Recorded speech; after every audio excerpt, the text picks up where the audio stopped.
절입니다.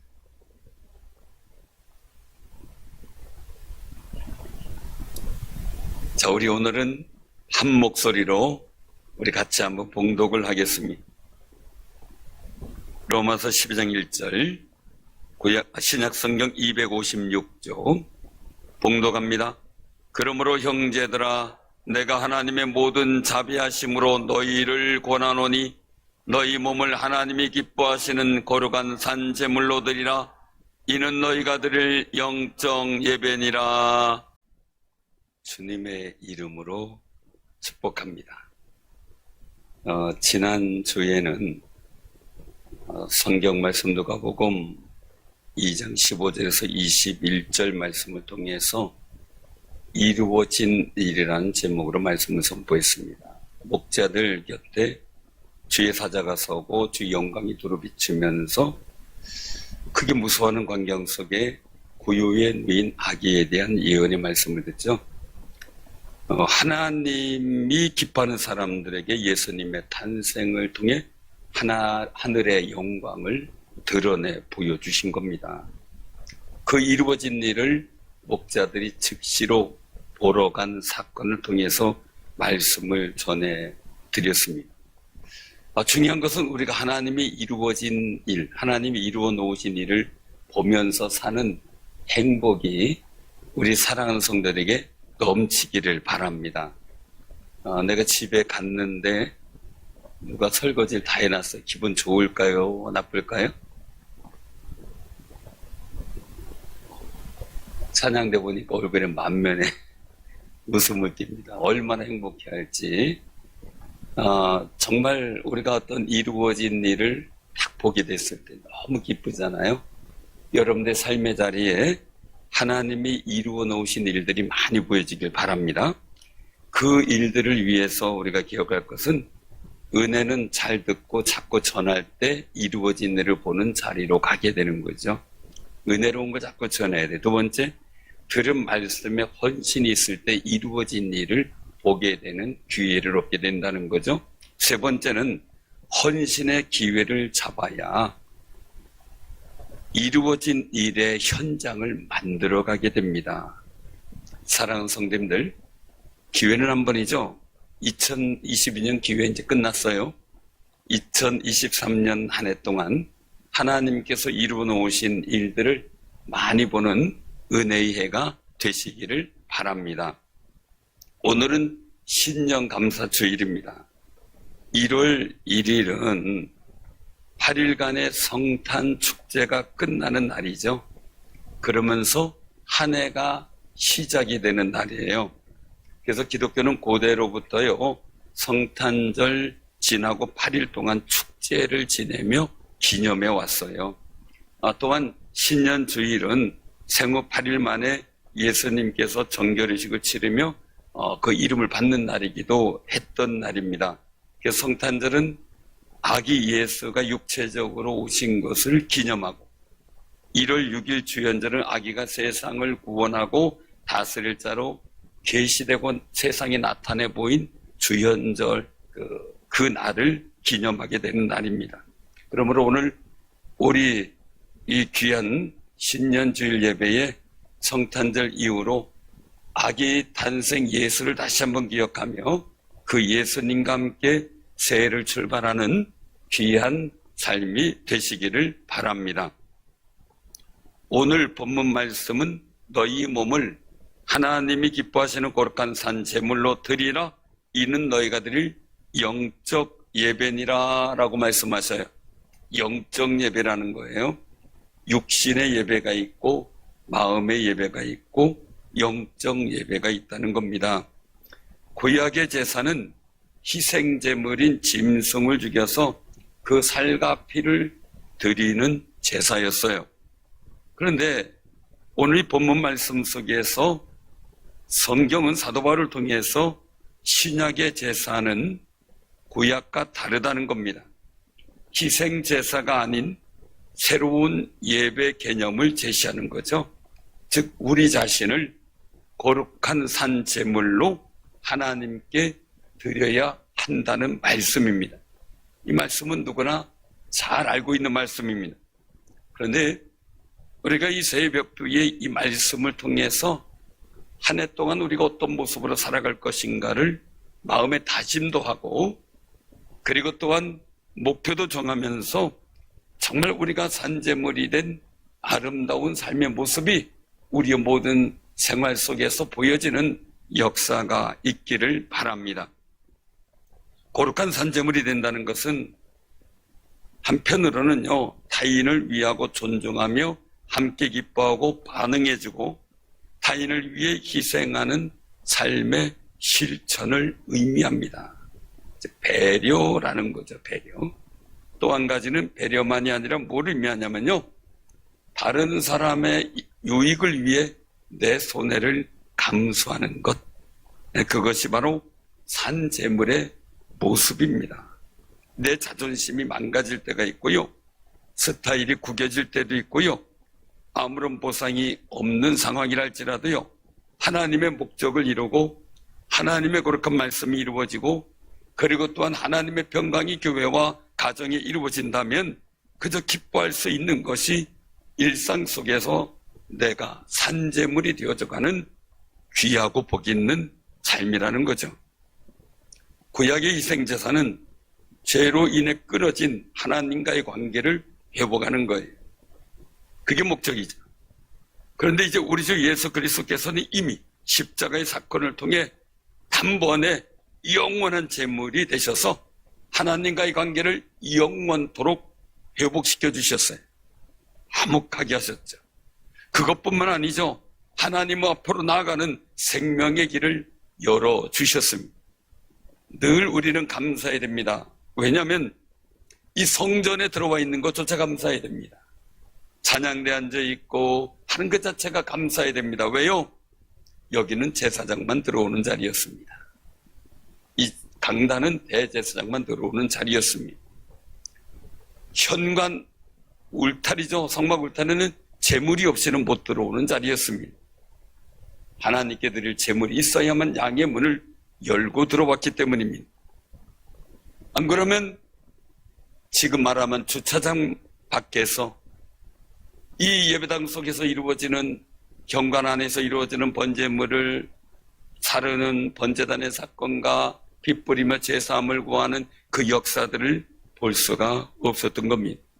사랑하는 성도님, 그런데 예수 그리스도의 십자가의 보혈은 휘장을 갈라놓았고 우리가 이렇게 주 앞에 나와 왕 같은 제사장으로 예배를 드리며 생명의 길로 가게 하신 그 은혜가 얼마나 큰지 우리가 깨닫고 감사하는 귀한 삶이 되시기를 바랍니다.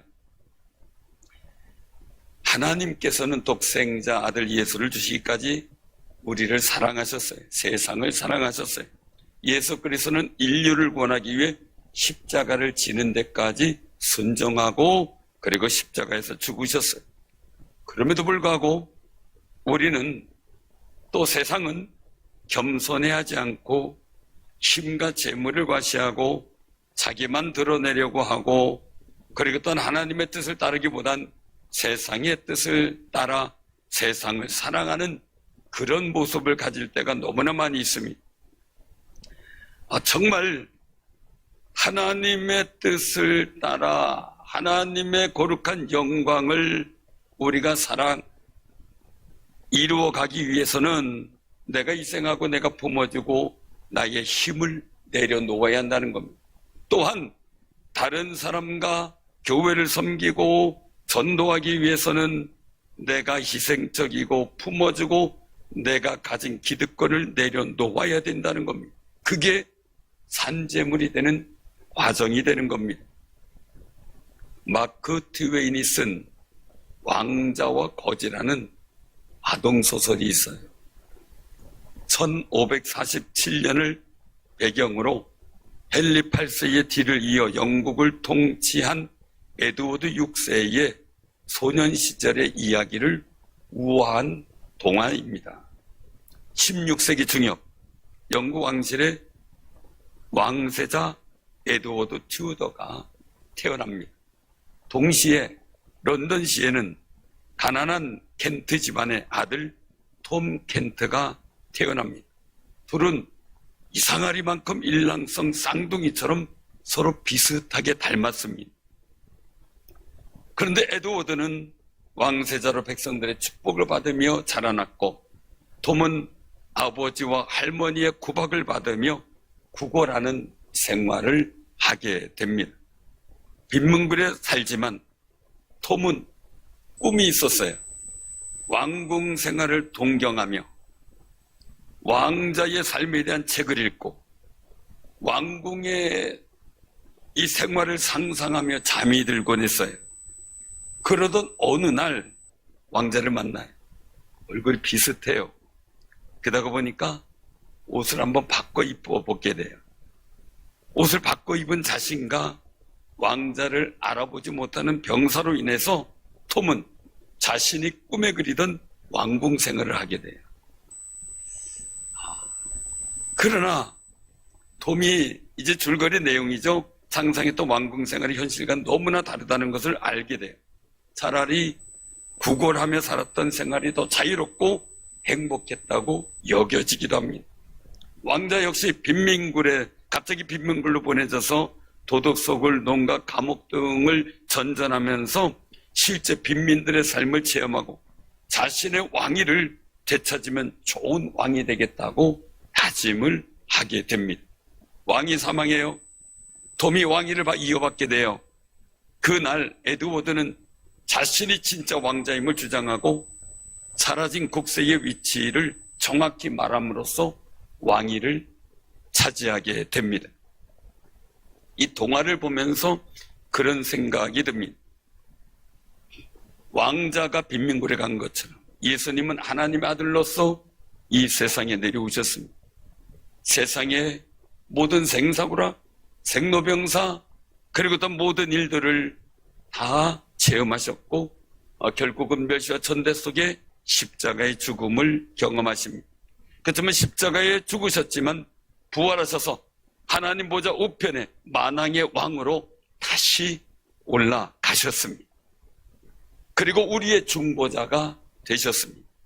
우리는 죄와 사망 속에 망가져 갔었는데 예수님 덕분에 하나님의 아들이 되는 은총 가운데 살아가게 되었습니다. 그런데 왕자가 된 톰이 구걸하며 살던 시절이 더 편하다고 느끼는 것처럼 예수님 영접하고 신앙생활하던 이전의 삶을 향수하는 어리석은 일들은 하지 말아야 되겠다는 거죠.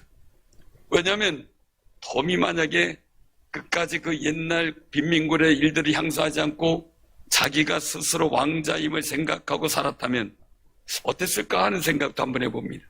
우리는 하나님 나라의 왕 같은 존재요, 왕자로서 살아가는 귀한 삶임을 우리가 믿음으로 확신하시기를 바랍니다. 그래서 하나님 나라의 왕자로서의 의식을 가지고 살아가려면 옛날 방식을 포기하는 거죠. 그리워해서도 안 되는 거죠. 우리가 왕궁에 들어와서 하면 왕궁의 법도에 따라야지, 그거 귀찮다고 옛날 빈민굴에서 구걸하던 그 시절을 향수하면 되겠는가 하는 겁니다. 옛 방식을 버리고 옛 가치관을 버리고 하나님의 말씀의 방식대로 살아가려고 하는 그 모습이 산재물이 되는 신앙의 모습이 되는 겁니다. 에드워드 왕자는 자기를 증명할 게 아무것도 없습니다. 자기가 왕자임에도 불구하고 다시 빈민굴로 내쫓길 수밖에 없는 상황입니다. 그런데 국세의 위치를 알고 있었기에 왕위를 다시 한번 회복하게 되는 겁니다. 사랑하는 성도님들, 우리는 아무것도 없는데 예수의 이름을 고백하고 그 이름을 믿음으로 하나님 나라의 왕자로서의 지위를 보존하게 되었음을 확신하시기를 바랍니다. 우리가 기억해야 될 산재물의 최고의 모델은 뭘까? 바로 예수님께서 십자가에서 보이신 순종과 죽음이죠. 예배는 하나님의 거룩한 은총을 통해 사랑으로 역사하신 하나님을 경험하는 순간입니다. 예배를 제대로 드리면 하나님을 만나게 됩니다. 사랑의 하나님을 만나면 우리가 그 사랑의 힘을 입어 참된 사랑을 실천할 수가 있습니다. 그래서 로마서 12장 2절에 말씀하죠. 너희는 이 세대를 본받지 말고 오직 마음을 새롭게 함으로 변화를 받아 하나님의 선하시고 기뻐하시고 온전하신 뜻이 무엇인지 분별하도록 하라. 사랑하는 성도님들, 또한 사람을 든다면 다윗을 들 수가 있는데요. 다윗은 자기를 죽이러 온 사울 왕이 자기를 잡으러 왔다가 피곤해서 잠을 자게 되었어요. 그런데 그 기회를 타서 부하들은 사울 왕을 죽이라고 명령만 내리면 죽이겠다고 말합니다. 물론 냉큼 가서 죽일 수도 있는데 그것은 명령이 아니라 못하는 거죠. 그런데 다윗은 말하죠. 우리가 죽일 기회를 주신 것도 하나님의 뜻일 수 있는데 거기에 우리가 죽이는 것은 하나님의 기름 부음 받은 자를 죽이는 것은 온당치 않다. 하나님 말씀대로 따르자는 고백 속에 그 모든 기회를 내려놓고 자신은 고생의 길을 갑니다. 하나님이 볼 때 그 마음이 얼마나 예뻤을까. 먹을 것이 있는데 동생이 그거 안 달라고 울고 하는데 나도 먹어야 되는데 형이라고 누나라고 언니라고 동생한테 먹을 것을 주면서 자기 먹을 거를 동생한테 주면서 달래고 있는 그 모습을 부모님이 본다면 얼마나 마음 찌릿하고 그리고 어떤 소중하게 생각할까 하는 그 마음이 듭니다. 사랑하는 성도님들, 정말 하나님의 마음이 찡하도록 만들어드리는 아름다운 삶의 모습이 이루어지기를 바랍니다. 또한 참된 예배는 예배당에서 우리를 통해 세상으로 확장되어져 갑니다. 하나님의 원리와 세상의 원리는 다릅니다. 우리 신앙인들은 예배를 통해서 하나님을 만나는데 하나님 말씀을 들으면서 고민하고 기도하던 문제에 대해서 말씀 속에 응답을 받기도 합니다. 그리고 그 마음의 감동을 갖고 세상에 파송을 받아 복음을 들고 나의 삶의 자리로 나아가는 것입니다. 그때 우리가 하나님의 원리를 실천한다면 하나님이 나와 함께 계심을 우리는 경험하게 되는 겁니다. 하나님의 원리가 아닌 다른 원리를 실천한다면 하나님은 우리의 모든 삶에 동의하실 수가 없습니다. 그러므로 내 삶의 자리에 하는 모든 판단과 결정이 하나님께서 동의하시고 인정하시고 함께 하시는 명분을 만들어가는 귀한 역사가 있기를 바랍니다. 자신을 산 제물로 하나님께 영적인 예배를 드린 사람들은 하나님의 부르심과 같이 세상의 빛으로 나아가야 됩니다. 세상의 빛이 되어야 된다는 거죠. 그리스도의 몸된 교회의 지체는 우리는 교회의 지체죠. 우리가 복음의 말씀을 따라 세상에서 살아갈 때 우리는 세상의 빛이 되는 겁니다. 그런데 놀라운 일입니다. 우리가 빛으로 살아가는 하나님의 원리를 실천하지 않으면 역으로 세상의 원리와 논리가 우리 마음에 우리 생각에 들어오게 되고 교회로 들어오게 됩니다. 그러면 교회는 변질되기 시작하는 겁니다. 사랑해서 우리는 교회가 하나님께서 보시기에 동의하고 인정하는 순수한 복음 속에서의 교회로 성장하도록 기도해 주시기를 바랍니다. 복음의 사람들은 하나님께 예배하는 사람들입니다. 예배하는 사람들로 산다는 것은 이미 우리 가운데 임재하였으나 아직 완성되지 않은 하나님의 나라를 이 땅에 구현하며 살아가는 것입니다. 내 마음속에 하나님 나라가 이루어지고 그리고 나의 가정과 삶 속에 하나님의 나라가 이루어지도록 살아가는 그 모습, 그 속에서 희생과 헌신과 양보, 배려, 이것이 바로 우리가 산제물이 되어지는 모습이 되는 겁니다. 사랑하는 성도님들, 하나님이 기뻐하시는 거룩한 산제물된 예배가 지금 이 현장만이 아니라 여러분들 삶의 자리, 기업의 자리, 가정의 자리에서 진정한 영적 예배의 삶을 살아가는 귀한 한 해가 되는 우리 사랑하는 성도님들이 다 되시기를 주님의 이름으로 축원합니다. 기도하겠습니다.